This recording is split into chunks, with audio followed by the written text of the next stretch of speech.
Umarangkada na ang bagong GMA series na Kambal Serena kung saan tampok ang tambalang Alger Abrenica at Luis de los Reyes. Ano kaya ang masasabi ng nobya ni Alger na si Kylie Padilla sa pagtatambal sa dalawa?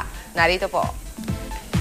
Aminado ang young actress na si Kylie Padilla na malaki na ang pinagbago ng takbo ng relasyon nila ngayon ng kasintahang si Alger Abrenica. Mas naging mature na raw sila ni Alger at patuloy na lumalalim ang nararamdaman nilang pagmamahal para sa isa't isa.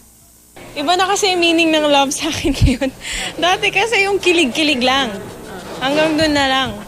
Pero ngayon, parang gusto mo maging masaya siya. You know, ayaw mo nang nasistress siya. May ganun nang iniisip. Hindi na selfish yung love.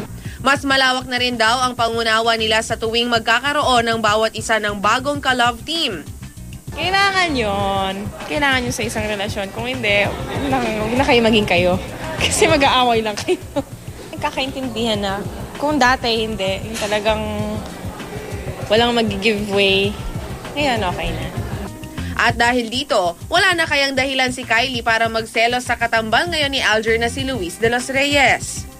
Mahirap yung wala na talaga. Lalo na sa part ko. Meron pa rin. Inaawin ko naman.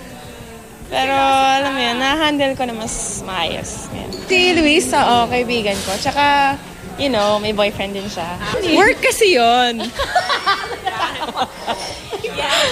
Professionalism, you know. Samantala, magbabakasyon muna ng isang buwan si Kylie sa trabaho ngayong katatapos lamang ng pinagbidahan niyang soap na Adarna.